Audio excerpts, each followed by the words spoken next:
Avec 8500 km de fleuves, canaux et rivières, la France dispose du premier réseau de voies navigables d'Europe. De moyens de transport, la voie d'eau est devenue dès le XVIIIe siècle un mode de découverte du pays pratiqué par les hauts dignitaires de France, mais aussi les Hollandais ou les Anglais. Malgré tout, le tourisme fluvial reste une activité marginale à laquelle personne ne prédit un bel avenir. Le salut viendra de l'exemple anglais qui a su très tôt développer et rentabiliser ce mode de déplacement touristique avec les houseboats et les Norfolk Broad.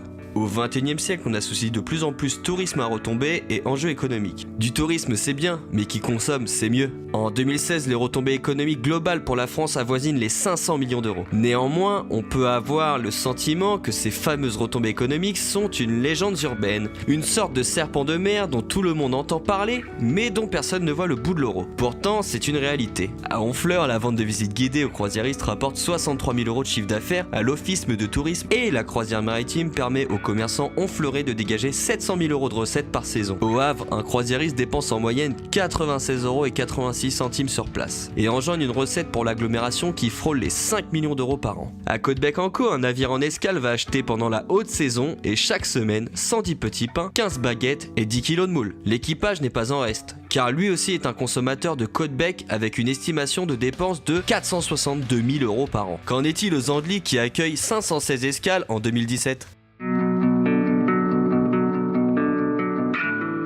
Bienvenue à la boutique du château.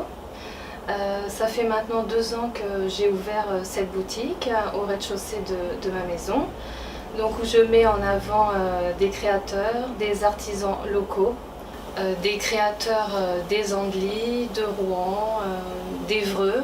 Ce sont des produits qui sont faits main, 100%. Ce sont des produits qui sont originaux. Donc c'est un concept qui plaît à la clientèle locale, mais aussi et surtout, je dirais, aux croisiéristes. Je parlerai de Fleur de Pau. C'est un créateur qui est sur Rouen, où il réalise des fleurs en cuir.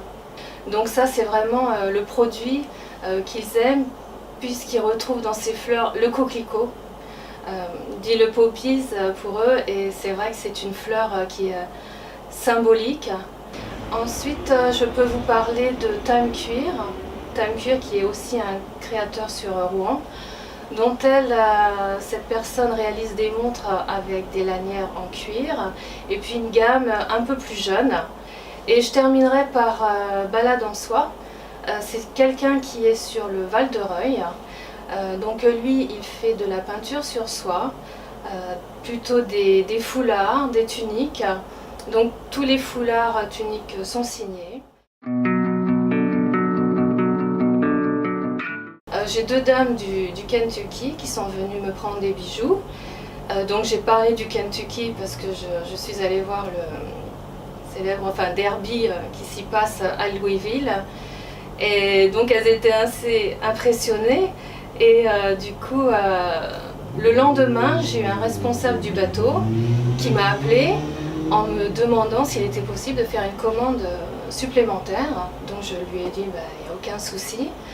Donc elle souhaitait des tableaux, 6 tableaux exactement, donc 6 aquarelles sur le thème de Giverny et du Château Gaillard. Alors il y a en fait 2 modes de consommation en quelque sorte. On a d'abord des croisiéristes qui viennent du coup avec l'intermédiaire de l'Office du tourisme, c'est-à-dire qu'ils ont pris en fait des guides extérieurs embauchés par l'Office du tourisme et ils vont faire en fait une visite de l'ensemble du site avec ce guide en question.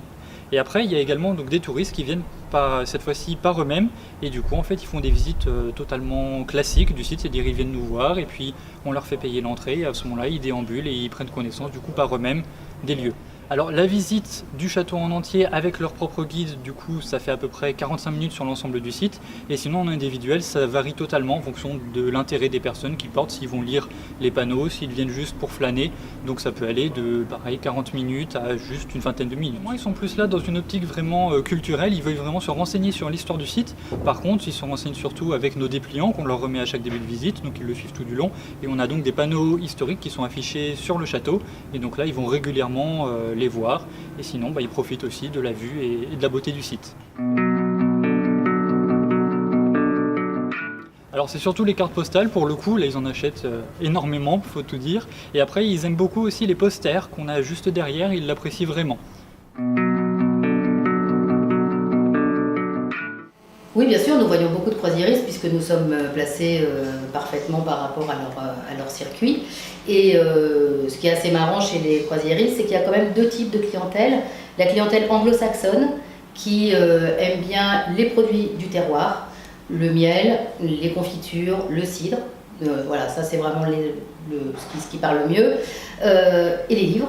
Et puis après, on a les croisiéristes allemands qui, eux, sont plus axés sur les souvenirs.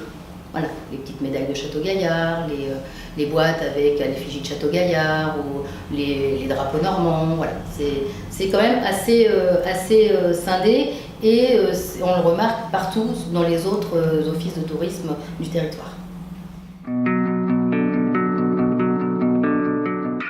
La semaine dernière, nous avons eu une demande un petit peu particulière d'un client, un touriste, qui souhaitait acheter des caramels à l'effigie de Château-Gaillard. Quand il a retourné la boîte, il a vu que c'était au sel de Guérande et du coup nous avons perdu la vente puisque Guérande n'est pas sur notre territoire.